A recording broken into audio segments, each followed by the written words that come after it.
Nubwo nta ndwara ya Ebola yari yagera mu Rwanda, tuzirikane ibyadufasha kwirinda ko icyo cyorezo cyagera mu gihugu cyacu.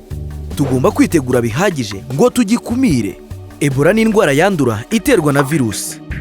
Yandurira mu maraso n'andi matembabuzi, yaba ava mu mubiri w'abantu cyangwa se ay'inyamaswa zo mu ishyamba. Dore ibimenyetso by'indwara ya Ebola: kugira umuriro, kurwara umutwe, kubabara mu ngingo, kugira inkorora, guhitwa, kuruka, kubabara cyane mu nda, kugira ibiheri ku mubiri no gutukura amaso, ndetse no kuva amaraso mu myenge yose y'umubiri. Dore uko wakwirinda virusi itera Ebola: buri gihe ugomba gukaraba intoki ukoresheje amazi meza n'isabune. Irinde gukora ku muntu wagaragayeho ibimenyetso bya Ebola. Irinde gukora ku maraso cyangwa andi matembabuzi y'umuntu urwaye cyangwa wishwe na Ebola. Irinde gukora cyangwa se kurya inyamaswa zo mu ishyamba zirwaye cyangwa se zipfushije. Minisiteri y'Ubuzima mu Rwanda yashyize ibyangombwa byo kurwanya Ebola mu bitaro byose mu gihugu, ku bibuga by'indege ndetse no ku mipaka, kugira ngo ikumire icyo cyorezo.